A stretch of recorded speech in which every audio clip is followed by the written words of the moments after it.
In my previous video, I'm dealing with small colonies. It's March 25th. The reason why my colonies are small because the formic acid I used last fall did not kill the varroa mites, and it took me a month to realize I had an issue, and I switched to acetic acid.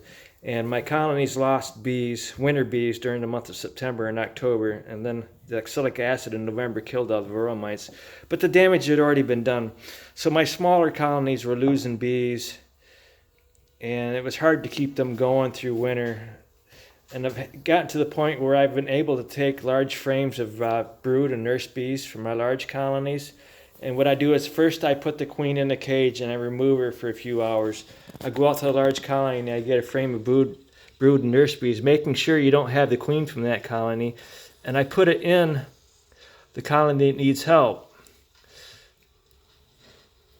And then I did that early afternoon, and I waited a few hours just to make sure. I heard the roar before I went to bed, so when you hear that roar, you know it's safe to put in that queen cage with the queen in it.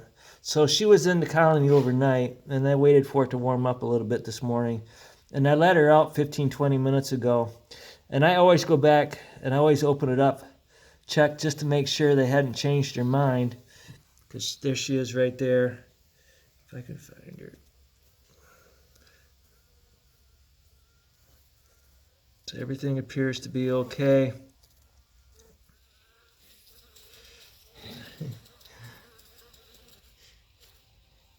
You know, you could paint your queens, but sometimes when they're covered with a bunch of worker bees, it doesn't make any difference. Workers and nurse bees will cover her. There she is, right there. So everything looks okay. Another colony saved.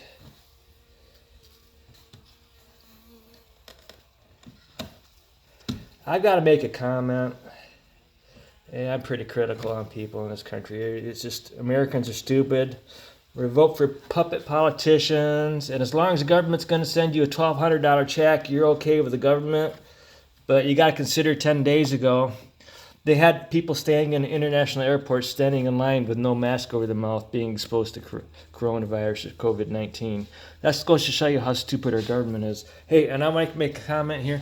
I don't feed my bees syrup early in the spring because you don't want them having too much liquid. Look here, I'm not feeding them syrup and they're still making little messes. That's awful liquidy cleansing.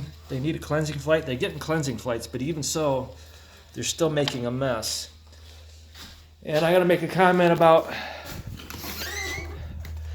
early swarming. You know, if you're worried about early swarming, you know, you ought to be, if you have large colonies, you ought to be, if you have drones and you have other beekeepers in your area, you ought to be considering taking out a mating nuke from that colony, a large colony, and creating a new colony. Because you can never have too many colonies. There's no point doing stupid stuff like this. Having large colonies with a bunch of... I have no desire to have super tall hives. I would rather have several normal-sized hives rather than having a few super tall. Because, you know, if you lose that queen in that colony, you know, if you don't have mating nukes set up with laying queens in them that you can pull a queen from and combine, you gotta locate another queen. I've read books where they say you can contact your queen dealer and get a queen right away. No, you have to be self-sufficient. You should have colonies in all phases throughout the spring, summer, and fall. If you need a queen, go ahead. Take one of your nukes, your small nukes that has a laying queen in it, and combine them. And if you have large colonies in the spring, and I'll be doing that here in a while, this is Michigan. I can't compare myself to people down south that have already had a nice full month of warm weather, and their bees are huge, and they already have drones. I don't have drones yet, so I can't do splits. I have to wait until I have drones that are ready to fly. And then I know I'm the only person in the area with honeybees right now until mid-June, but I do have a large number of different colonies, so I can do some. I won't do a lot, just to make sure my bees don't get inbred. But if you have other beekeepers in your area and you have drones, and if you can contact your other beekeepers to see how their bees are doing and breed your virgin queens with other beekeepers, you don't need to buy bees from people. You don't need to buy queens. You don't need to worry about your colonies swarming in early spring. If you pull out a mating nuke, you check your colonies every 2 weeks.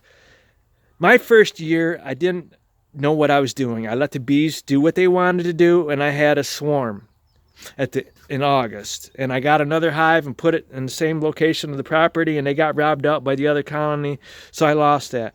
But if you know what you're doing, I haven't had a swarm since then. If you know what you're doing, you're not going to have swarms. If your colonies get large early in the spring, do a split. Do some mating nukes off that colony. Don't be dumb. I mean, there's no point having just a few colonies. You need to have as many as you can. The more, the better. That way, if you have issues with farmers' chemicals in some of your apiaries, you have some other colonies to back up your losses. And then doing stuff like this, that's just downright stupid. Kelly Beekeeping, very, very ignorant. And you guys keep voting for your stupid puppet politicians, and you won't get any change in the government. It's just a joke. Noam Chomsky says that it would be nice if we actually had two parties, because what he was referring to is Democrats and Republicans are both the same party. Okay? Thank you.